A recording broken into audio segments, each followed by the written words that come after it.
Sunday suspense শুধুমাত্র radio Mirchi 98.3 FM এ। It's hot.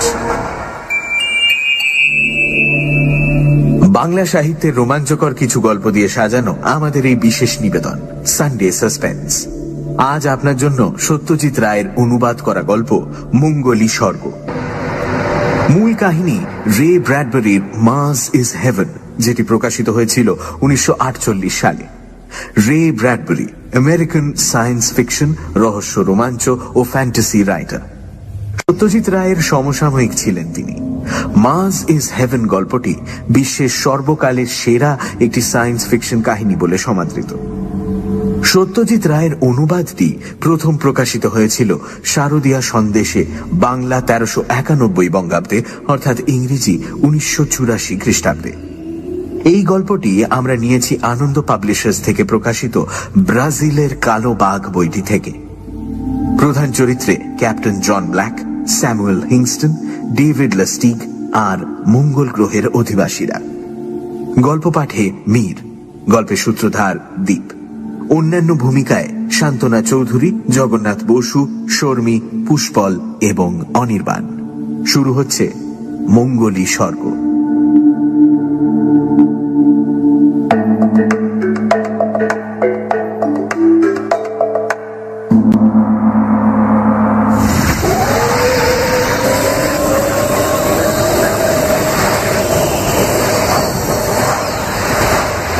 মহাকাশ থেকে রকেটটা নেমে আসছে তার গন্তব্যস্থলের দিকে। এতদিন সেটা ছিল তারায় ভরা নিঃশব্দ নিকষ কালো মহাশূন্যে একটি বেগবান ধাতব উজ্জ্বলতা। অগ্নিগর্ভ রকেটটা নতুন, এর দেহ থেকে নিঃসৃত হচ্ছে উত্তাপ। এর কক্ষের মধ্যে আছে মানুষ, ক্যাপ্টেন সমেত 17 জন। ওহাইও থেকে রকেটটা যখন আকাশে ওঠে তখন অগণিত দর্শক হাত নাড়িয়ে এদের শুভযাত্রা কামনা করেছিল।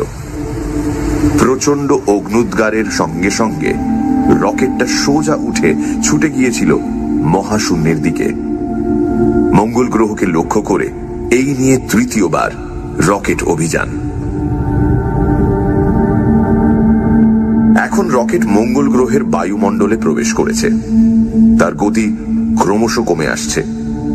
এই মন্থর অবস্থাতেও তার শক্তির পরিচয় সে বহন করছে।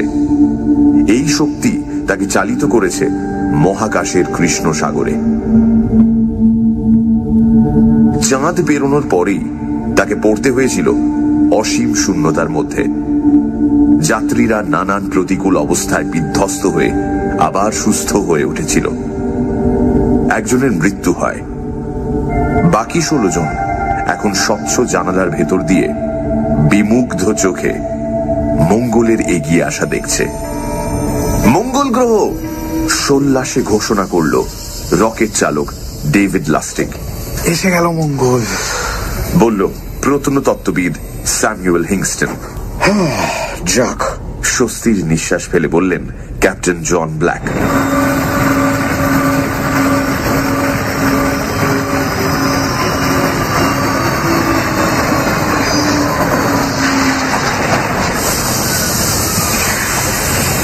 রকেটটা একটা মসৃণ সবুজ ঘাসে ঢাকা লনের ওপর এসে নামল। যাত্রীরা লক্ষ্য করল ঘাসের উপর দাঁড়ানো একটি লোহার হরিণের মূর্তি। তারও বেশ কিছুটা পেছনে দেখা যাচ্ছে রোদে ঝলমল একটা বাড়ি, যেটা ভিক্টোরীয় যুগের পৃথিবীর বাড়ির কথা মনে করিয়ে দেয়। সর্বাঙ্গে বিচিত্র কারুকার্য, জানালায় হলদে নীল সবুজ গোলাপি কাঁচ। বাড়ির বারান্দার সামনে দেখা যাচ্ছে জেরেনিয়াম গাছ, আর বারান্দায় মৃদু বাতাসে আপনিই দুলছে ছাদ থেকে ঝোলানো একটি দোলনা। বাড়ির চূড়োয় রয়েছে জানলা সমেত একটি গোল ঘর, যার ছাদটা যেন একটা গাধার টুপি। রকেটের চতুর্দিকে ছড়িয়ে আছে মঙ্গলের এই শান্ত শহর, যার উপর বসন্ত ঋতুর প্রভাব স্পষ্ট। আরো বাড়ি চোখে পড়ে, কোনোটা সাদা, কোনোটা লাল, আর দেখা যায় লম্বা লম্বা এলম, মেপল ও হর্স চেস্টনাট গাছের সারি। গির্জাও রয়েছে দু একটা, যার সোনালী ঘণ্টাগুলো এখন নীরব। রকেটের মানুষগুলি এই দৃশ্য দেখল। তারপর তারা পরস্পরের দিকে চেয়ে আবার বাইরে দৃষ্টি দিল। তারা সকলেই এর ওর হাত ধরে আছে, সকলেই নির্বাক, নিঃশ্বাস নিতেও যেন ভরসা পাচ্ছে না তারা। এ কি তাজ্জব ব্যাপার! ফিসফিসিয়ে বলল লাস্টিক। এ হতে পারে না, বলল স্যামুয়েল হিংস্টন। হে ঈশ্বর, বললেন ক্যাপ্টেন জন ব্ল্যাক। রাসায়নিক তার গবেষণাগার থেকে স্পিকারে একটি তথ্য ঘোষণা করলেন। বায়ুমণ্ডলে অক্সিজেন আছে, নিঃশ্বাস নেওয়ার পক্ষে যথেষ্ট। লাস্টিক বলল, তাহলে আমরা বেরোই? দাঁড়াও দাঁড়াও দাঁড়াও দাঁড়াও, বললেন ক্যাপ্টেন ব্ল্যাক। আগে তো ব্যাপারটা বুঝতে হবে। ব্যাপারটা হলো, এটি একটি ছোট্ট শহর যাতে মানুষের নিঃশ্বাসের পক্ষে যথেষ্ট অক্সিজেন আছে, ব্যাস। প্রত্নতাত্ত্বিক হিংস্টন বললেন, আর এই শহর একেবারে পৃথিবীর শহরের মতো। এটা একটা অসম্ভব ব্যাপার, কিন্তু তাও সম্ভব হয়েছে। তুমি কি বিশ্বাস করো যে দুটি বিভিন্ন গ্রহের সভ্যতা ও সংস্কৃতি ঠিক একই সঙ্গে সমান্তরাল ভাবে গড়ে উঠতে পারে? সেটা সম্ভব বলে আমার জানা ছিল না। ক্যাপ্টেন ব্ল্যাক বাইরের শহরের দিকে চেয়ে বললেন, তোমাদের বলছি শোনো, জেরেনিয়াম হচ্ছে এমন একটি গাছ যার অস্তিত্ব পৃথিবীতে 50 বছর আগেও ছিল না। ভেবে দেখো কত হাজার বছর লাগে একটা উদ্ভিদের আবির্ভাব হতে। এবার তাহলে বলো, এটা যুক্তিসম্মত কিনা যে আমরা মঙ্গল গ্রহে এসে দেখতে পাবো 1, রঙিন কাঁচ বসানো জানলা, 2, বাড়ির মাথায় গোল ঘরের ওপর গাধার টুপি, 3, বারান্দার ছাদ থেকে ঝুলন্ত দোলনা, 4, একটি বাদ্যযন্ত্র যেটা পিয়ানো ছাড়া আর কিছু হতে পারে না, আর 5, যদি তোমরা এই দূরবীনের মধ্যে দিয়ে দেখো তাহলে দেখবে পিয়ানোর ওপরে একটি গানের স্বরলিপি রয়েছে যার নাম বিউটিফুল ওহাইও। তার মানে কি মঙ্গলেও একটি নদী আছে যার নাম ওহাইও? কিন্তু ক্যাপ্টেন উইলিয়ামস কি এর জন্য দায়ী হতে পারেন না? তার মানে ক্যাপ্টেন উইলিয়ামস ও তার সেই 3 সহযাত্রী, অথবা নাথানিয়েল ইয়র্ক ও তার সহযাত্রী, এটা নিঃসন্দেহে এদের কীর্তি। এই বিশ্বাস যুক্তিহীন। আমরা যতদূর জানি, ইয়র্কের রকেট মঙ্গলে পৌঁছানো মাত্র ধ্বংস হয়ে যায়, ফলে ইয়র্ক ও তার সহযাত্রীদের মৃত্যু হয়। উইলিয়ামসের রকেট মঙ্গল গ্রহে পৌঁছানোর পরের দিন ধ্বংস হয়। অন্তত দ্বিতীয় দিনের পর থেকে তাদের সঙ্গে পৃথিবীর রেডিও যোগাযোগ বিচ্ছিন্ন হয়। উইলিয়ামসের দল যদি বেঁচে থাকতো তাহলে তারা নিশ্চয়ই পৃথিবীর সঙ্গে যোগাযোগ করত। ইয়র্ক মঙ্গলে এসেছিল 1 বছর আগে, আর উইলিয়ামস গত অগস্ট মাসে। ধরো যদি তারা এখনো বেঁচে থাকে এবং মঙ্গল গ্রহে অসাধারণ ক্ষমতা সম্পন্ন প্রাণী বাস করে, তাহলে কি তাদের পক্ষে এই কমাসের মধ্যে এমন একটা শহর গড়ে তোলা সম্ভব? শুধু গড়ে তোলা নয়, সেই শহরের উপর কৃত্রিম উপায়ে বয়সের ছাপ ফেলা সম্ভব। শহরটা দেখেই বোঝা যাচ্ছে এটা অন্তত 70-এর পুরনো। ওই বাড়ির বারান্দায় কাঠের থামগুলো দেখো, গাছগুলোর বয়স 100 বছরের কম হওয়া অসম্ভব। না না না না, এটা ইয়র্ক বা উইলিয়ামসের কীর্তি হতে পারে না। এর রহস্যের চাবিকাঠি খুঁজতে হবে অন্য জায়গায়। আমার কাছে ব্যাপারটা অত্যন্ত গোলমেলে বলে মনে হচ্ছে। এই শহরের অস্তিত্বের কারণ না জানা পর্যন্ত আমি এই রকেট থেকে বেরোচ্ছি না। এটা ভুললে চলবে না যে ইয়র্ক ও উইলিয়ামস নেমেছিল মঙ্গলের উল্টো পিঠে। আমরা ইচ্ছে করেই এ পিঠ বেছে নিয়েছি। ঠিক কথা। হিংস্র মঙ্গলবাসীদের হাতে যদি ইয়র্ক ও উইলিয়ামসের দলের মৃত্যু হয়ে থাকে, তাই আমাদের বলা হয়েছিল ল্যান্ডিং এর জন্য অন্য জায়গা বেছে নিতে, যাতে আগের ঘটনার পুনরাবৃত্তি না হয়। তাই আমরা নেমেছি এমন একটি জায়গায় যার সঙ্গে ইয়র্ক বা উইলিয়ামসের কোনো পরিচয়ই হয়নি। সে যাই হোক, আমি আপনার অনুমতি নিয়ে শহরটা একবার ঘুরে দেখতে চাই। আচ্ছা, এমনও তো হতে পারে যে 2 গ্রহ ঠিক একই সঙ্গে একই নিয়মের মধ্যে গড়ে উঠেছে, একই সৌরজগতের গ্রহে। হয়তো এটা সম্ভব। হয়তো আমরা একটা যুগান্তকারী আবিষ্কারের সামনে এসে দাঁড়িয়েছি। আমার মতে আর একটুক্ষণ অপেক্ষা করা উচিত। হয়তো এই আশ্চর্য ঘটনায় সর্বপ্রথম ঈশ্বরের অস্তিত্ব নিশ্চিতভাবে প্রমাণ করবে। ঈশ্বরের বিশ্বাসের জন্য এমন একটা ঘটনার কোনো প্রয়োজন হয় না হিংস্টন। আমি নিজেও ঈশ্বরে বিশ্বাসী, কিন্তু এমন একটা শহর ঈশ্বরের ইচ্ছা ব্যতীতে গড়ে উঠতে পারে না। শহরের প্রতিটি খুঁটিনাটি লক্ষ্য করুন। আমি তো হাসবো কি কাঁদবো বুঝতেই পারছি না। আসল রহস্যটা কি সেটা জানার আগে হাসি কান্না কোনোটারই প্রয়োজন নেই। রহস্য? দিব্যি মনোরম একটি শহর, তাতে আবার রহস্য কি? আমার তো নিজের জন্মস্থানের কথা মনে পড়ছে। তুমি কবে জন্মেছিলে লাস্টিগ? 1950 স্যার। তুমি হিংস্টন? 1955। আমার জন্ম আইওয়ার গ্রিনেল শহরে। এই শহরটাকে দেখে মনে হচ্ছে আমি আমার জন্মস্থানে ফিরে এসেছি। তোমাদের দুজনেরই বাপের বয়সী আমি। আমার বয়স 80। ইলিনয়ে 1920 সালে আমার জন্ম। বিজ্ঞানের দৌলতে গত 50 বছরের বৃদ্ধদের নব যৌবন দান করার উপায় আবিষ্কার হয়েছে। তার জোরেই আমি আজ মঙ্গল গ্রহে আসতে পেরেছি এবং এখনো ক্লান্তি বোধ করছি না। কিন্তু আমার মনে সন্দেহের মাত্রা তোমাদের চেয়ে অনেক বেশি। এই শান্ত শহরের চেহারার সঙ্গে ইলিনয়ের গ্রিন ক্লাব শহরের এত বেশি মিল যে আমি অত্যন্ত অস্বস্তি বোধ করছি। এত মিল স্বাভাবিক নয়। কথাটা বলে ব্ল্যাক রেডিও অপারেটরের দিকে চাইলেন। শোনো, পৃথিবীতে খবর পাঠাও, বলো যে আমরা মঙ্গল গ্রহে ল্যান্ড করেছি। এটুকু বললেই হবে। বলো কালকে বিস্তারিত খবর পাঠাবো। Okay sir. ক্যাপ্টেন ব্ল্যাক এখনো চেয়ে আছেন শহরটার দিকে। তার চেহারা দেখলে তার আসল বয়সের অর্ধেক বলে মনে হয়। এবার তিনি বললেন, তাহলে যেটা করা যেতে পারে সেটা হচ্ছে এই: লাস্টিগ, হিংস্টন আর আমি একবার নেমে ঘুরে দেখে আসি। অন্যেরা রকেটেই থাকুক, যদি প্রয়োজন হয় তখন তারা বেরোতে পারে। কোনো গোলমাল দেখলে তারা এরপরে যে রকেটটা আসার কথা আছে সেটাকে সাবধান করে দিতে পারবে। এরপর ক্যাপ্টেন ওয়াইল্ডারের আসার কথা। আগামী ডিসেম্বরে রওনা হবে। যদি মঙ্গল গ্রহে সত্যি অমঙ্গল কিছু থাকে তাহলে তাদের সে বিষয়ে তৈরি হয়ে আসতে হবে। তাহলে সকলে অস্ত্র নিয়ে প্রস্তুত থাকুক। চলো আমরা নেমে পড়ি।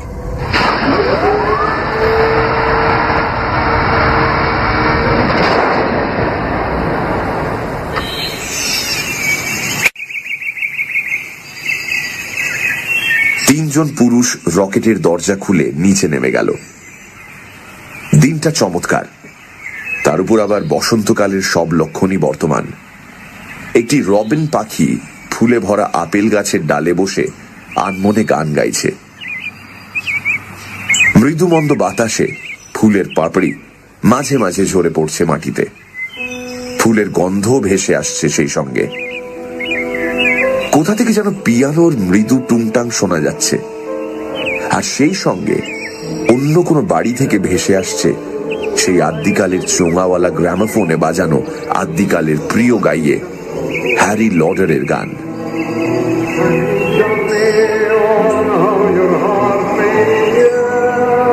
তিনজন কিছুক্ষণ রকেটের দরজার বাইরে দাঁড়িয়ে রইল। তারপর তারা হাঁটতে শুরু করলো, খুব সাবধানে। কারণ বায়ুমণ্ডলে অক্সিজেনের পরিমাণ পৃথিবীর চেয়ে কিছু কম, তাই বেশি পরিশ্রম করা চলবে না। এবারে গ্রামাফোনের রেকর্ড বদলে গেছে। এবার বাজছে oh give me the June night. লাস্টিগের স্নায়ু চঞ্চল, হিংস্টনেরও তাই। পরিবেশ শান্ত। দূরে কোথা থেকে যেন একটা জলের কুলকুল শব্দ আসছে, আর সেই সঙ্গে একটা ঘোড়ায় টানা ওয়াগনের অতি পরিচিত ঘর ঘর শব্দ। হিংস্টন বলল, স্যার, আমার এখন মনে হচ্ছে মঙ্গল গ্রহে মানুষ প্রথম বিশ্বযুদ্ধের আগে থেকেই আসতে আরম্ভ করেছে। অসম্ভব। কিন্তু তাহলে এইসব ঘর বাড়ি, এই লোহার হরিণ মূর্তি, এই পিয়ানো, পুরন রেকর্ডের গান, এগুলোর অর্থ করবেন কি করে? হিংস্টন ক্যাপ্টেনের হাত ধরে গভীর আগ্রহের সঙ্গে তার মুখের দিকে চাইল। ধরুন যদি এমন হয় যে 20 শতাব্দীর শুরুতে কিছু যুদ্ধবিরোধী লোক একজোট হয়ে বৈজ্ঞানিকের সাহায্যে একটা রকেট বানিয়ে এখানে চলে আসে। সেটা হতেই পারে না হিংস্টন। আরে কেন হবে না? দেখুন, তখনকার দিনে পৃথিবীতে ঢাক না পিটিয়ে গোপনে কাজ করার অনেক বেশি সুযোগ ছিল।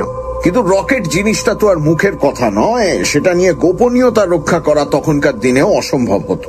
তারা এখানে এসেই বসবাস শুরু করে, এবং যেহেতু তাদের রুচি, তাদের সংস্কৃতি তারা সঙ্গে করে নিয়ে এসেছিল, তাই তাদের বসবাসের পরিবেশও তৈরি করে নিয়েছিল পৃথিবীর মতো করেই। তুমি বলতে চাও তারাই এতদিন এখানে বসবাস করছে? হ্যাঁ, এবং পরম শান্তিতে। হয়তো তারা আরো বার কয়েক পৃথিবীতে ফিরে গিয়েছিল আরো লোকজন সঙ্গে করে আনার জন্য। একটা ছোট শহরে স্বচ্ছন্দে থাকতে পারে এমন সংখ্যক লোক এনে তারা যাতায়াত বন্ধ করে দিয়েছিল। পৃথিবীর লোকে তাদের কীর্তি জেনে ফেলে, এটা নিশ্চয়ই তারা চায়নি। এই কারণেই এই শহরের চেহারা এত প্রাচীন। এ শহর 1927 পর আর একদিনও এগিয়েছে বলে তো আমার মনে হচ্ছে না, তাই নাকি? অথবা এমনও হতে পারে যে মহাকাশ অভিযান ব্যাপারটা আমরা যা মনে করছি তাতে অনেক বেশি প্রাচীন। হয়তো পৃথিবীর কোনো একটা অংশে কয়েকজনের চেষ্টায় এটা সূত্রপাত হয়েছিল। তাদের লোক হয়তো মাঝে মাঝে পৃথিবীতে ফিরে গেছে। তোমার যুক্তি কিন্তু বেশ বিশ্বাসযোগ্য হয়ে উঠছে। হতেই হবে স্যার, প্রমাণ আমাদের চোখের সামনেই রয়েছে। এখন শুধু দরকার এখানকার কিছু লোকের সাক্ষাৎ পাওয়া। পুরু ঘাসের জন্য তিনজনের হাঁটার শব্দ শোনা যাচ্ছিল না। ঘাসের গন্ধ তাজা। ক্যাপ্টেন ব্ল্যাকের মনে যতই সন্দেহ থাকুক না কেন, একটা পরম শান্তির ভাব তার দেহ মন আচ্ছন্ন করে রেখেছিল। 30 বছর পরে তিনি এমন একটা শহরে এলেন। মৌমাছির মৃদু গুঞ্জন তার মনে একটা প্রসন্নতা এনে দিয়েছিল, আর পরিবেশের সুস্থ সবলতা তার আত্মাকে পরিতুষ্ট করছিল। সানডে সাসপেন্স, শুধুমাত্র রেডিও মির্চি 98.3 FM এ। It's hot. গল্পের পরবর্তী অংশ ব্রেকের পর।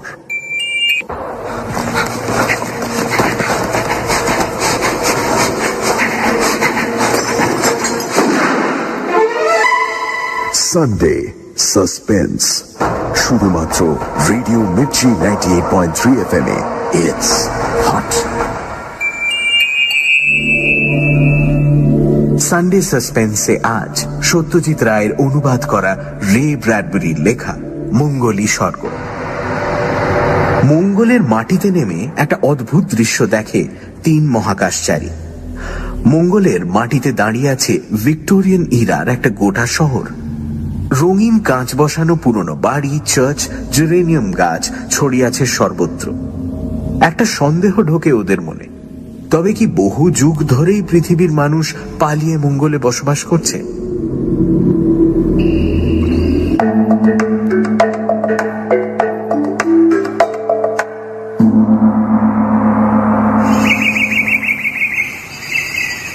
তিনজনেই বাড়িটার সামনের বারান্দায় গিয়ে উঠল।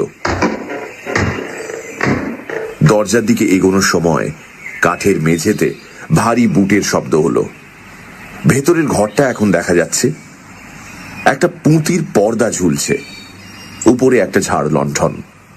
দেয়ালে ঝুলছে 19বিংশ শতাব্দীর এক জনপ্রিয় শিল্পীর আঁকা একটা বাঁধানো ছবি। ছবির নিচে একটা চেনা ঢঙের আরাম কেদারা। শব্দও শোনা যাচ্ছে, জাগের জলের বরফের টুংটাং। ভেতরের রান্নাঘরে কে যেন পানীয় প্রস্তুত করছে, সেই সঙ্গে নারী কণ্ঠে গুনগুন করে গাওয়া একটি গানের সুর। ক্যাপ্টেন ব্ল্যাক কলিং বেল টিপলেন। ঘরের মেঝের উপর দিয়ে হালকা পায়ের শব্দ এগিয়ে এলো।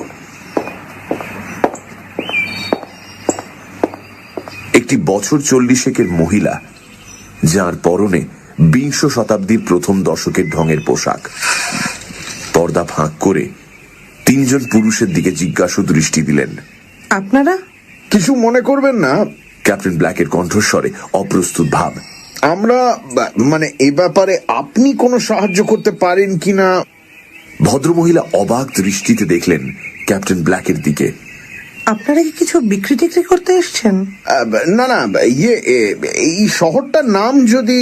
তার মানে এখানে এসছেন আপনারা আর এই শহরের নাম জানেন না? ক্যাপ্টেন বেশ বেকায়দায় পড়ছেন তা বোঝাই যাচ্ছে। বললেন, আসলে আমরা এখানে আগন্তুক। আমরা জানতে চাইছি এই শহরটা এখানে এলো কি করে, আর আপনারাই বা কি করে এসেছেন।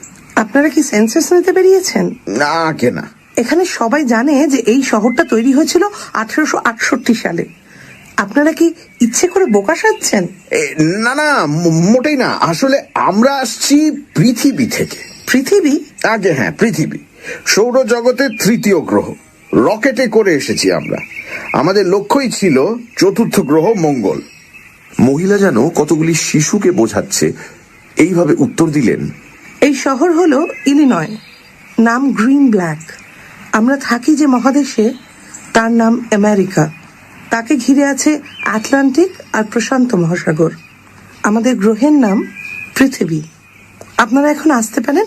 Good bye. ভদ্রমহিলা বাড়ির ভেতর অদৃশ্য হয়ে গেলেন।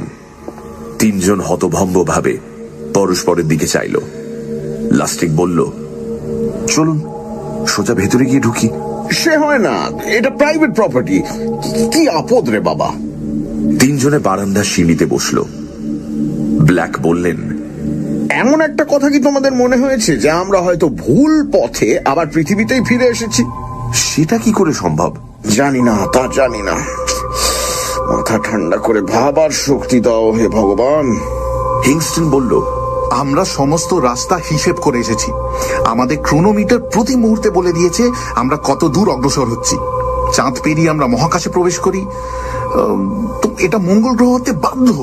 ধরো যদি দৈব দুর্বিপাকে আমাদের সময়ের গন্ডগোল হয়ে গিয়েছে, আমরা 30-40 বছর আগের পৃথিবীতে ফিরে এসেছি। অফ, তোমার বকবকানি বন্ধ করো তো লাস্টিক, অসহিষ্ণুভাবে বললেন ক্যাপ্টেন ব্ল্যাক। লাস্টিক উঠে গিয়ে আবার কলিং বেল টিপল।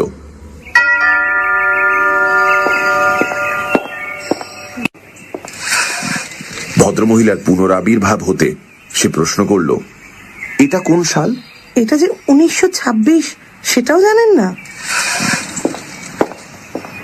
ভদ্রমহিলা ফিরে গিয়ে একটা দোলনা চেয়ারে বসে লেমনেড খেতে শুরু করলেন। লাস্টিক ফিরে এসে বলল, শুনলেন তো, 1926। আমরা সময়ে পিছিয়ে গেছি। এটা পৃথিবী। লাস্টিক বসে পড়ল। তিনজনেরই মনে এখন গভীর উদ্বেগ। হাঁটুর উপর রাখা তাদের হাতগুলো আর স্থির থাকছে না। ক্যাপ্টেন বললেন, এমন একটা অবস্থায় পড়তে হবে সেটা কি আর আমরা ভেবেছিলাম? কি ভয়াবহ পরিস্থিতি। এমন হয় কি করে? আমাদের সঙ্গে আইনস্টাইন থাকলে হয়তো এর একটা কিনারা করতে পারতেন। আমাদের কথা এখানে কে বিশ্বাস করবে? শেষকালে কি অবস্থায় পড়তে হবে কে জানে। তার চেয়ে ফিরে গেলে হয় না? না, অন্তত আর কয়েকটা বাড়িতে অনুসন্ধান করার আগে নয়। তিনজনে আবার রওনা দিয়ে 3টে বাড়ির পরে ওক গাছের তলায় একটা ছোট্ট সাদা বাড়ির সামনে দাঁড়ালো। রহস্যের সন্ধান যুক্তিসম্মত ভাবেই হবে, কিন্তু সে যুক্তির নাগাল আমরা এখনো পাইনি। আচ্ছা হিংস্টন, ধরা যাক তুমি যেটা বলছিলে সেটাই ঠিক, অর্থাৎ মহাকাশ ভ্রমণ বহুকাল আগেই শুরু হয়েছে। ধরা যাক পৃথিবীর লোক এখানে এসে থাকার কিছুদিন পরেই তাদের নিজেদের গ্রহের জন্য তাদের মন ছটফট করতে শুরু করেছিল। সেটা ক্রমে অসহ্য হয়ে দাঁড়ায়। এই অবস্থায় একজন মনোবিজ্ঞানী হলে তুমি কি করতে? হিংস্টন কিছুক্ষণ ভেবে বলল, আমি মঙ্গল গ্রহের জীবনযাত্রাকে ক্রমে বদলিয়ে পৃথিবীর মতো করে আনতাম। যদি এক গ্রহের গাছপালা, নদ নদী, মাঠঘাটকে অন্য আরেক গ্রহের মতন রূপ দেওয়া সম্ভব হতো তাহলে আমি তাই করতাম।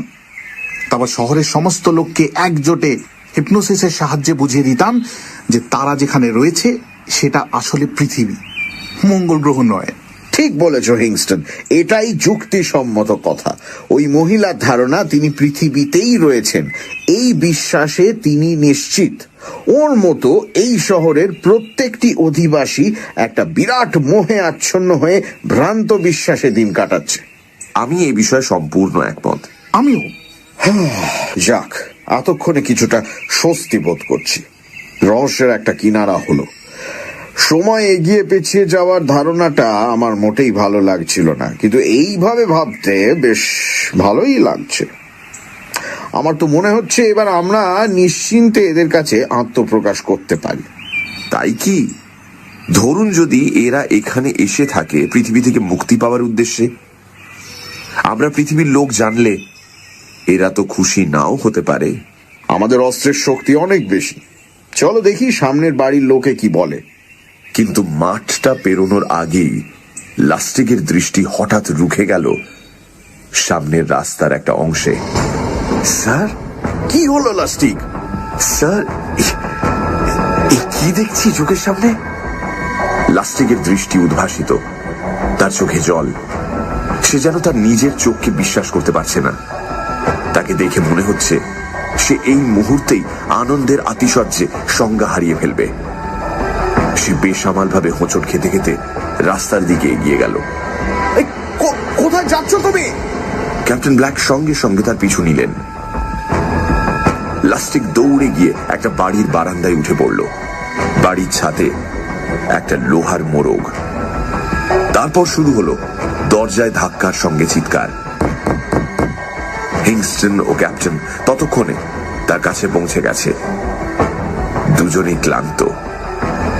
চেঁচিয়ে চলেছে লাস্টিক, দাদু, দিদিমা, দিদিমা।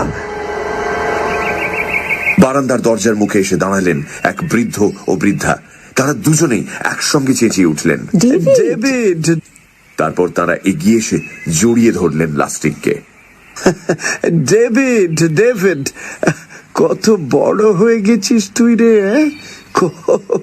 কতদিন পরে দেখছি তোকে। কেমন আছিস রে তুই?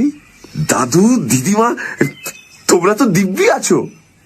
বারবার বুড়ো বুড়িকে জড়িয়ে ধরেও যেন লাস্টিকের আশ মেটে না। বাইরে সূর্যের আলো, মন মাতানো হাওয়া, সব মিলিয়ে পরিপূর্ণ আনন্দের ছবি। আরে ভেতরে আয়, ভেতরে আয়, বরফ দেয়া চা আছে অফুরন্ত। আমার দুই বন্ধু সঙ্গে আছে দিদিমা। এসো ভাই, এসো এসো, ভেতরে এসো, ভেতরে এসো। ডেভিডের বন্ধু মানে তো আমাদেরও বন্ধু। আরে তুমি বাইরে দাঁড়িয়ে কেন? বৈঠকখানাটা দিব্যি আরামের। ঘরের এক কোণে একটা গ্র্যান্ডফাদার ক্লক চলছে টিক টিক টিক টিক করে। চারিদিকে সোফার উপর নরম তাকিয়া, দেয়ালের সামনে আলমারিতে বইয়ের শাড়ি, মেঝেতে গোলাপের নকশায় ভরা পশমের গালিচা। সকলের হাতেই এখন গেলাসে বরফ চা তাদের তৃষ্ণা উপশম করছে। তোমাদের মঙ্গল হোক। বৃদ্ধা তার হাতের গেলাসটা ঠোঁটে ঠেকালেন। তোমরা এখানে কদিন আছো? আমাদের মৃত্যুর পর থেকেই। অত্যন্ত স্বাভাবিকভাবে বললেন মহিলা। কিসের পর থেকে? ক্যাপ্টেন ব্ল্যাকের হাতের গেলাস টেবিলে নেমে গেছে। ওরা মারা গেছেন প্রায় 30 বছর হলো। আর সে কথাটা তুমি অম্লান বদনে উচ্চারণ করলে? বৃদ্ধা উজ্জ্বল হাসি হেসে চাইলেন ক্যাপ্টেন ব্ল্যাকের দিকে। তার দৃষ্টিতে মৃদু ভর্ৎসনা। কখন কি ঘটে তা কি বলতে পারে বলো? এই তো আমরা রয়েছি এখানে। জীবনই বা কি, মৃত্যুই বা কি, তা কে বলবে?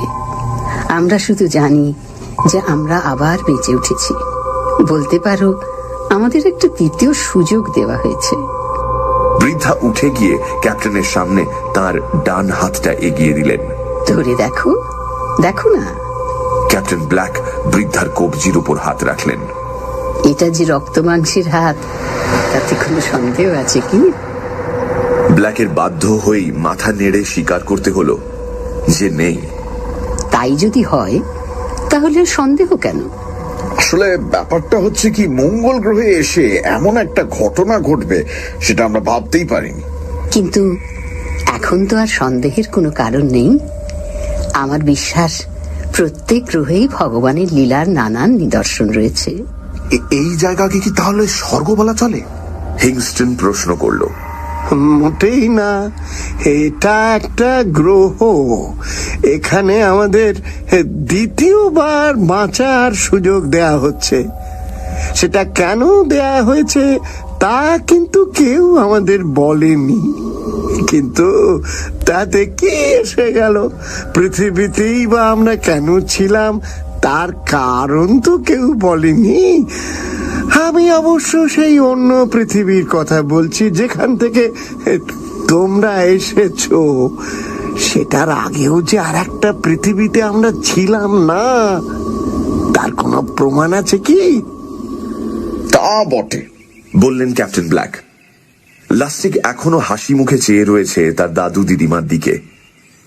তোমাদের দেখে যে কি ভালো লাগছে। ক্যাপ্টেন ব্ল্যাক উঠে পড়লেন। এবার তাহলে আমাদের যেতে হয়। আপনাদের আতিথেয়তার জন্য আন্তরিক ধন্যবাদ। আবার এসো ভাই। রাত্রের খাওয়াটা এখানেই হোক না? দেখি, চেষ্টা করব। কাজ রয়েছে অনেক। আমার লোকেরা রকেটে রয়েছে। আর ক্যাপ্টেনের কথা থেমে গেল। তার অবাক দৃষ্টি বাইরের দরজার দিকে। দূর থেকে সমবেত কণ্ঠস্বর ভেসে আসছে। অনেকে সোল্লাসে কাদের যেন স্বাগত জানাচ্ছে। ব্ল্যাক দরজার দিকে এগিয়ে গেলেন। সানডে সাসপেন্স, শুধুমাত্র রেডিও মির্চি 98.3 FM এ। It's hot. গল্পের পরবর্তী অংশ ব্রেকের পর।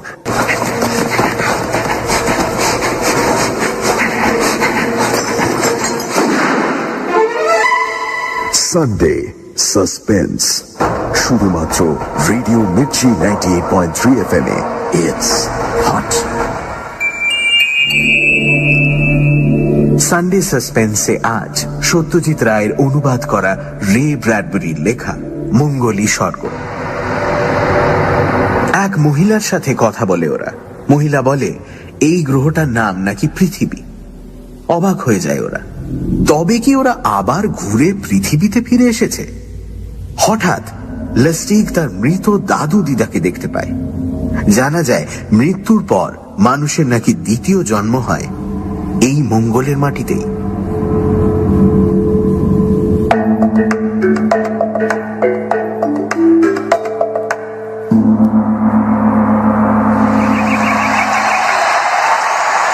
দূরে রকেটটা দেখা যাচ্ছে। দরজা খোলা, ভেতরের লোক সব বাইরে বেরিয়ে এসেছে। সবাই হাত নাড়ছে আনন্দে। রকেটটাকে ঘিরে মানুষের ভিড়, আর তাদের মধ্যে দিয়ে ব্যস্তভাবে ঘোরাফেরা করছে রকেটের 13 জন যাত্রী। জনতার উপর দিয়ে যে একটা ফুর্তির ঢেউ বয়ে চলেছে সেটা বোঝাই যাচ্ছে। এর মধ্যে একটা ব্যান্ড বাজতে শুরু করলো। তার সঙ্গে ছোট ছোট মেয়েদের সোনালি চুল দুলিয়ে নাচ। ছোট ছোট ছেলেরা চেঁচিয়ে উঠল। বুড়োরা একে ওকে চুরুট বিলি করে তাদের মনের আনন্দ প্রকাশ করলো। এরই মধ্যে মেয়র সাহেব একটি বক্তৃতা দিলেন। আজ আমরা আমাদের মধ্যে ফিরে পেয়েছি বহু যুগ আগে হারিয়ে যাওয়া আমাদের ভাই বোন বাবা মাদের সবাইকে আমাদের এই শহরে স্বাগত। আসুন আসুন আপনারা, আপনাদের সবাইকে স্বাগত আমাদের এই শহরে। তারপর রকেটের 13 জন প্রত্যেকে তাদের খুঁজে পাওয়া আত্মীয় স্বজনকে সঙ্গে নিয়ে তাদের বাড়ির উদ্দেশ্যে রওনা দিল। ক্যাপ্টেন ব্ল্যাক আর থাকতে পারলেন না। সমস্ত শব্দ ছাপিয়ে তার চিৎকার শোনা গেল। কোথায় যাচ্ছ তোমরা?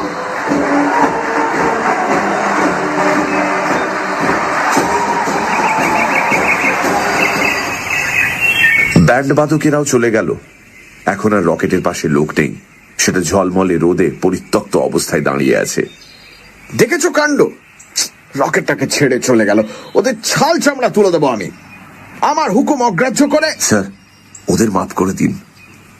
এত পুরনো চেনা লোকের দেখা পেয়েছে ওরা। ওটা কোনো অজুহাত নয়।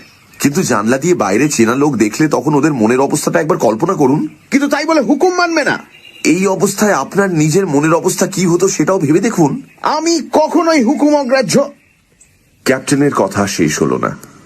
বাইরে রাস্তার ফুটপাথ দিয়ে হেঁটে আসছে একটি দীর্ঘাঙ্গ যুবক। বছর 25 বয়স। তার অস্বাভাবিক রকম নীল চোখ দুটো হাসিতে উজ্জ্বল। আরে জন! যুবকটি এবার দৌড়ে এলো ক্যাপ্টেন ব্ল্যাকের দিকে। এই কি ব্যাপার? ক্যাপ্টেন ব্ল্যাকের যেন স্থিরভাবে দাঁড়িয়ে থাকতে কষ্ট হচ্ছে। জন, তুই বেটা এখানে হাজির হয়েছিস? যুবকটি ক্যাপ্টেনের হাত চেপে ধরে তার পিঠে একটা চাপড় মারল। তুই? তোর এখনো সন্দেহ হচ্ছে? এডওয়ার্ড! ক্যাপ্টেন ব্ল্যাক এবার লাস্টিক ও হিংস্টনের দিকে ফিরলেন। আগন্তুকের হাত তার হাতের মুঠোর মধ্যে। এই হলো আমার ছোট ভাই এডওয়ার্ড। এড, ইনি হলেন হিংস্টন আর ইনি লাস্টিক। দুই ভাইয়ে কিছুক্ষণ হাত ধরে টানাটানির পর সেটা আলিঙ্গনে পরিণত হলো। জন, হতচ্ছাড়া, তোকে যে আবার কোনোদিন দেখতে পাবো। তুই তো দিব্যি আসিস এড। কিন্তু ব্যাপারটা কি বলতো?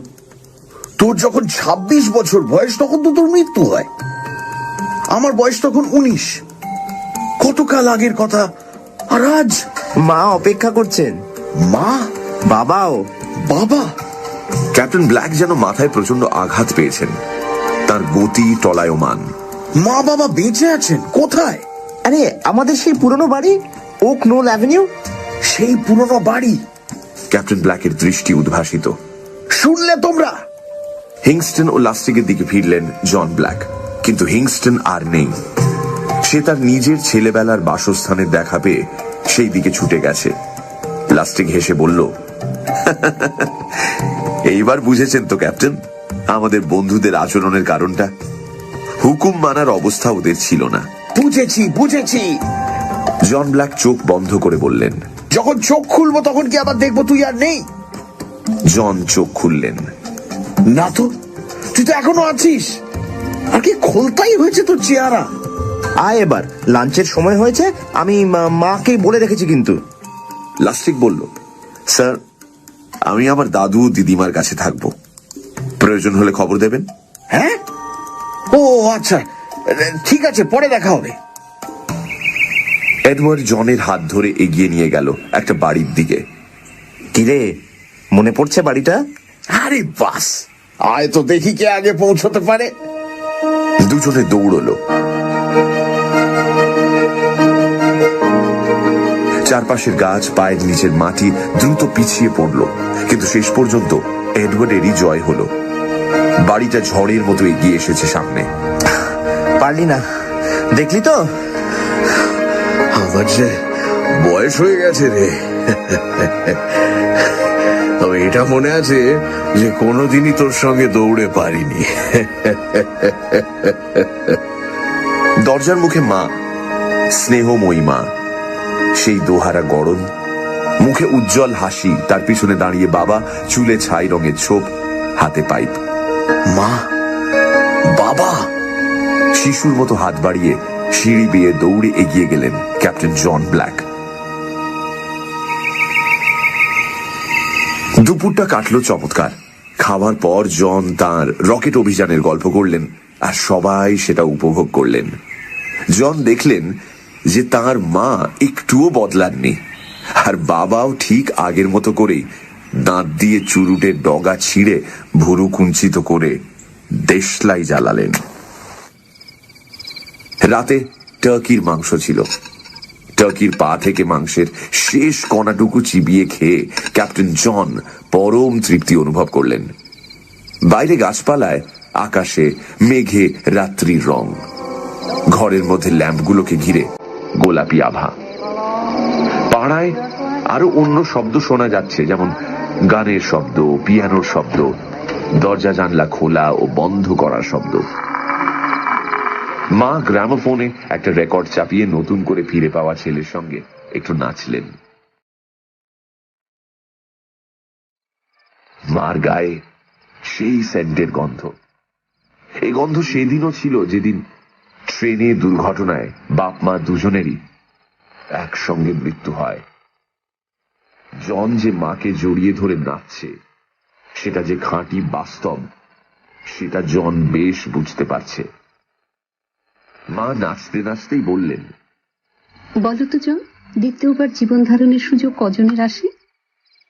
কাল সকালে ঘুম ভাঙবে, আক্ষেপের সুরে বলল জন। আর কিছু পরেই রকেটে করে আমাদের এই স্বর্গরাজ্য ছেড়ে চলে যেতে হবে। ওরকম ভেবো না, কোনো অভিযোগ রেখো না মনে। ঈশ্বর যা করেন মঙ্গলের জন্য, আমরা তাতেই সুখী। ঠিক বলেছ মা। রেকর্ডটা শেষ হলো। হ্যাঁ, তুমি আজ ক্লান্ত। জনের দিকে পাইপ দেখিয়ে বললেন বাবা, তোমার শোয়ার ঘর তো রয়েছে, তোমার পেতলের খাটও রয়েছে। কিন্তু আগে আমার দলের লোকেদের খোঁজ নিতে হবে তো। কেন? কেন মানে বিশেষ কোনো কারণ নেই। অবশ্য সত্যি তো, ওরা হয়তো দিব্যি খাওয়া দাওয়া করে শুয়ে পড়েছে। একটা রাত ভালো করে ঘুমিয়ে নিলে ওদের বরং লাভই হবে। গুড নাইট জন। মা তার ছেলের গালে চুমু দিয়ে বললেন, তোমাকে পেয়ে আজ আমাদের কত আনন্দ। আমারও মন আনন্দে ভরে গেছে। চুরুট আর সেন্টের গন্ধে ভরা ঘর ছেড়ে জন ব্ল্যাক সিঁড়ি দিয়ে দোতলায় উঠতে শুরু করলো। তার পেছনে এডওয়ার্ড। দুজনে কথায় মশগুল। দোতলায় পৌঁছে এডওয়ার্ড একটা ঘরের দরজা খুলে দিল। জন দেখল তার পিতলের খাট, দেয়ালে টাঙানো তার স্কুল কলেজের নানা রকম চিহ্ন, সেই সময়কার একটা অতি পরিচিত র্যাকুনের লোমের কোট, যাতে হাত না বুলিয়ে পারল না জন। এ যেন বাড়াবাড়ি। সত্যি আমার আর অনুভবের শক্তি নেই। দুদিন সময় শরীরের যা অবস্থা হয়, আমার মনটা তেমনি সপসপে হয়ে গেছে আজ অজস্র বিচিত্র অনুভূতিতে। এডওয়ার্ড তার নিজের বিছানায় ও বালিশে দুটো চাপড় মেরে জানলার কাঁচটা উপরে তুলে দিতে জ্যাসমিন ফুলের গন্ধে ঘরটা ভরে গেল। বাইরে চাঁদের আলো, দূরে কাদের বাড়িতে যেন নাচ গান হচ্ছে। তাহলে এটাই হলো মঙ্গল গ্রহ? তার পোশাক ছাড়তে ছাড়তে বললেন জন ব্ল্যাক। এডওয়ার্ডও শোবার জন্য তৈরি হচ্ছে। শার্ট খুলে ফেলতেই তার সুঠাম শরীরটা বেরিয়ে এলো। এখন ঘরের বাতি নেভানো হয়ে গেছে। দুজন পাশাপাশি শুয়ে আছে বিছানায়। কত বছর পরে আবার এই ঘটনার পুনরাবৃত্তি হচ্ছে। ক্যাপ্টেন ব্ল্যাকের মন নানান চিন্তায় ভরপুর। হঠাৎ তার ম্যারিলিনের কথা মনে হলো। ম্যারিলিন কি এখানে? জানলা দিয়ে আসা চাঁদের আলোয় শোয়া এডওয়ার্ড কয়েক মুহূর্ত সময় নিয়ে উত্তরটা দিল। সে এখানেই থাকে, তবে এখন শহরের বাইরে, কাল সকালেই ফিরবে। ক্যাপ্টেন ব্ল্যাক চোখ বন্ধ করে প্রায় আপন মনেই বললেন, ম্যারিলিনের সঙ্গে একটিবার দেখা হলে বেশ হতো। ঘরটায় এখন কেবল দুজনের নিঃশ্বাসের শব্দ। Good night red. সামান্য বিরতির পর উত্তর এলো, গুড নাইট জন। জন ব্ল্যাক নিশ্চিন্ত মনে শুয়ে ভাবতে লাগলেন। এখন দেহ মনে আর অবসাদ নেই, মাথাও পরিষ্কার। এতক্ষণ নানান পরস্পর বিরোধী অনুভূতি তাকে ঠান্ডা মাথায় ভাবতে দিচ্ছিল না, কিন্তু এখন প্রশ্ন হচ্ছে কিভাবে এটা সম্ভব হলো এবং এর কারণ কি? শুধুই কি ভগবানের লীলা? ভগবান কি তার সন্তানদের ভবিষ্যৎ নিয়ে এত চিন্তা করেন? হিংস্টন ও লাস্টিগের কথাগুলো তার মনে পড়ল। নানান যুক্তি, নানান কারণ তার মনের অন্ধকারে আলেয়ার আলোর মতো জেগে উঠতে লাগলো। মা, বাবা, এডওয়ার্ড, মঙ্গল, পৃথিবী, মঙ্গল গ্রহের অধিবাসী। 1000 বছর আগে কারা এখানে বাস করত? তারা কি মঙ্গল গ্রহের প্রাণী, নাকি এদেরই মতো পৃথিবীতে মরে যাওয়া সব মানুষ? মঙ্গল গ্রহের প্রাণী?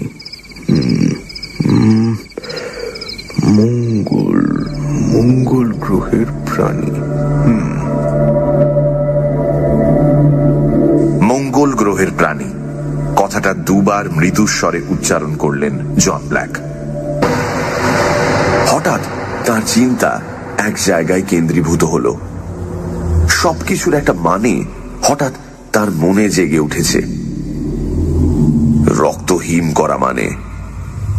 অবশ্যই সেটা বিশ্বাস করার কোনো যুক্তি নেই, কারণ ব্যাপারটা অসম্ভব, নিছক আজগুবি কল্পনা মাত্র। ভুলে যাও, ভুলে যাও, মন থেকে দূর করে দাও। কিন্তু তবু তার মন বলল, একবার তলিয়ে দেখা যাক না ব্যাপারটা। ধরা যাক যে এরা মঙ্গল গ্রহেরই অধিবাসী। ওরা আমাদের রকেটকে নামতে দেখেছে এবং সঙ্গে সঙ্গে ওদের মনে ঘৃণার উদ্রেক হয়েছে। ধরা যাক এরা তৎক্ষণাৎ স্থির করেছে এই পৃথিবীবাসীদের ধ্বংস করতে হবে, কিন্তু ঠিক সোজাসুজি নয়, একটু বাঁকা ভাবে, যেন তাতে একটু চালাকি থাকে, শয়তানি থাকে, যাতে সেটা পৃথিবীর প্রাণীদের কাছে আসে অপ্রত্যাশিত ভাবে, আচমকা। এক্ষেত্রে আণবিক মারণাস্ত্রের অধিকারী মানুষের বিরুদ্ধে এরা কি অস্ত্র প্রয়োগ করতে পারে? এই প্রশ্নেরও উত্তর আছে। টেলিপ্যাথির অস্ত্র, সম্মোহনের অস্ত্র, কল্পনা শক্তির অস্ত্র। এমন যদি হয় যে এইসব গাছপালা, বাড়িঘর, এই পিতলের খাট আসলে এর কোনোটাই বাস্তব নয়, সবই আমার কল্পনা প্রসূত, যে কল্পনার উপর কর্তৃত্ব করছে টেলিপ্যাথি ও সম্মোহনী শক্তির অধিকারী এই মঙ্গলবাসীরা, হয়তো এই বাড়ির চেহারা অন্যরকম। যেমন বাড়ি শুধু মঙ্গল গ্রহেই হয়, কিন্তু এদের টেলিপ্যাথি এবং হিপনোসিসের কৌশলে আমাদের চোখে এর চেহারা হয়ে যাচ্ছে পৃথিবীরই একটি ছোট পুরনো শহরে বাড়ির মতো। ফলে আমাদের মনে একটা প্রসন্ন ভাব এসে যাচ্ছে আপনা থেকেই। তার উপর নিজেদের হারানো বাবা মা ভাই বোনকে পেলে কার না মন আনন্দে ভরে যায়। এই শহরের বয়স আমি ছাড়া আমাদের দলের সকলের চেয়ে বেশি। আমার যখন 6 বছর বয়স, তখন আমি ঠিক এইরকম একটি শহর দেখেছি, এইরকম গান বাজনা শুনেছি, ঘরের ভেতর ঠিক এইরকম আসবাব, এই ঘড়ি, এই কার্পেট দেখেছি। এমন যদি হয় যে এই দুর্ধর্ষ চতুর মঙ্গলবাসীরা আমারই স্মৃতির উপর নির্ভর করে ঠিক আমারই মনের মতো একটি শহরের চেহারা আমাদের সামনে উপস্থিত করেছে। শৈশবের স্মৃতি সবচেয়ে উজ্জ্বল, এমন কথা শোনা যায়। আমার স্মৃতির শহরকে বাস্তবে রূপ দিয়ে তারপর তারা আমার রকেটের অন্য যাত্রীদের স্মৃতি থেকে তাদের মৃত প্রিয়জনদের এই শহরের বাসিন্দা করে দিয়েছে। ধরা যাক, পাশের ঘরে যে বৃদ্ধ এবং বৃদ্ধা শুয়ে আছেন তারা আসলে মোটেই আমার মা বাবা নন। আসলে তারা ক্ষুরোধার বুদ্ধি সম্পন্ন দুই মঙ্গল গ্রহবাসী, যারা আমার মনের ওপর তাদের ইচ্ছা মতো ধারণা আরোপ করতে সক্ষম। আর রকেটটাকে ঘিরে আজকের ওই আমোদ ও ব্যান্ডবাদ্য, কি আশ্চর্য বুদ্ধি কাজ করছে ওর পেছনে যদি সত্যি এটা টেলিপ্যাথি হয়। প্রথমে লাস্টিককে হাত করা গেল, তারপর হিংস্টনকে, তারপর রকেটের বাকি সব যাত্রীদের ঘিরে ফেলা হলো গত 20 বছরের মধ্যে হারানো তাদের আত্মীয় প্রিয়জনদের দিয়ে, যাতে তারা আনন্দে আত্মহারা হয়ে আমার হুকুম অগ্রাহ্য করে রকেট ছেড়ে বেরিয়ে পড়ে। এর চেয়ে স্বাভাবিক আর কি হতে পারে? এখানে মনে সন্দেহ প্রবেশ করার সুযোগ কোথায়? তাই তো এখন দলের সকলেই শুয়ে আছে বিভিন্ন বাড়িতে, বিভিন্ন খাটে, নিরস্ত্র অবস্থায়, আর রকেটটাও খালি পড়ে আছে চাঁদনি রাতে। কি ভয়াবহ হবে সেই উপলব্ধি যদি সত্যিই জানা যায় যে এই সমস্ত ঘটনার পেছনে রয়েছে আমাদের সকলকে হত্যা করার অভিসন্ধি। হয়তো মাঝরাত্রে আমার পাশের খাটে আমার ভাইয়ের চেহারা বদলে গিয়ে হয়ে যাবে ভয়ঙ্কর একটা কিছু, যেমন চেহারা সব মঙ্গলবাসীরই হয়। আর সেই সঙ্গে অন্য 15টা বাড়িতে আমার দলের লোকেদের প্রিয়জনেরও চেহারা পাল্টে যাবে, আর তারা শুরু করবে ঘুমন্ত পৃথিবীবাসীদের সংহার।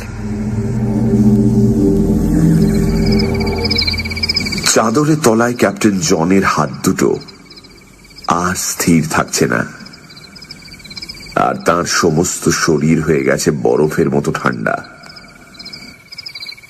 যা এতক্ষণ ছিল কল্পনা, তা এখন বাস্তব রূপ ধরে তার মনে গভীর আতঙ্কের সঞ্চার করছে। ধীরে ধীরে ক্যাপ্টেন ব্ল্যাক বিছানায় উঠে বসলেন। রাত তখন নিস্তব্ধ,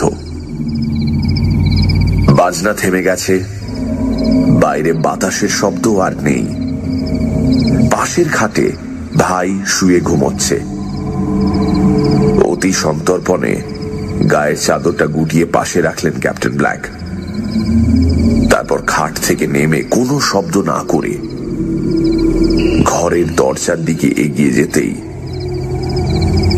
ভাইয়ের কণ্ঠস্বরে থমকে দাঁড়ালেন। কোথায় যাচ্ছ দাদা? কি বললে? এত রাতে কোথায় যাচ্ছ? জল খেতে যাচ্ছিলাম। কিন্তু তোমার তো তেষ্টা পায়নি। হ্যাঁ, পেয়েছে। না, আমি জানি তোমার তেষ্টা পায়নি।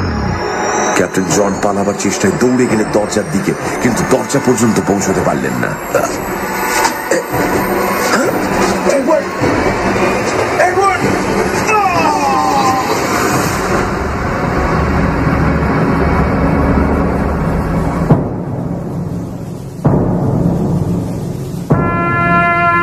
পরদিন সকালে মঙ্গলবাসীদের ব্যান্ডে শোনা গেল করুণ সুর।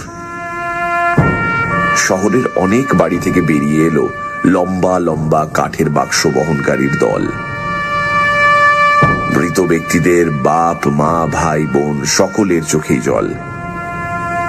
তারা চলেছে গির্জার দিকে, যেখানে মাটিতে 16টি নতুন গর্ত খোঁড়া হয়েছে। মেয়র আরেকটি বক্তৃতা দিলেন।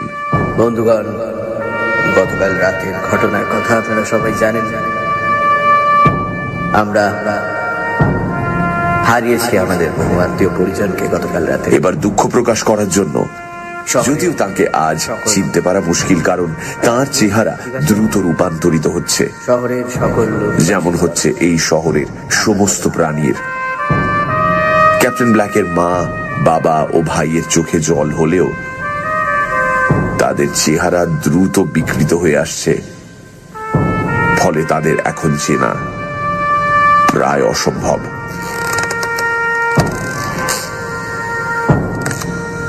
কাঠের কফিনগুলো গর্তের মধ্যে নামিয়ে দেওয়া হলো।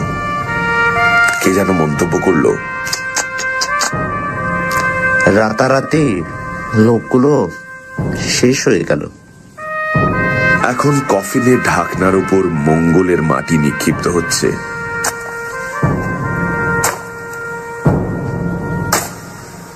এই শুভ দিনে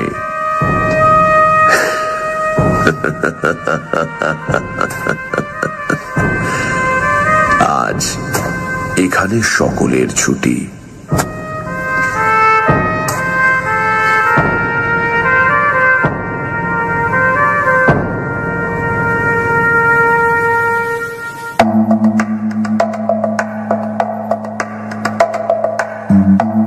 শুনছিলেন মঙ্গলী স্বর্গ, রচনা সত্যজিৎ রায়, গল্প পাঠে মি, ক্যাপ্টেন জন ব্ল্যাক ও গল্পের সূত্রধার Deep, Samuel Hinkston Anirban, David Lustig Mir, Edward Pushpal, জনৈক মহিলা শর্মী, দিদিমা ও মার ভূমিকায় শান্তনা চৌধুরী, দাদু ও বাবার ভূমিকায় জগন্নাথ বসু, শব্দগ্রহণ, আবহ সঙ্গীত এবং স্পেশাল এফেক্টসে রিচার্ড, পর্ব পরিচালনায় রাইট ব্রাদার্স থেকে অনির্বাণ এবং অভিষেক, পরিকল্পনা ও পরিচালনায় ইন্দ্রাণী।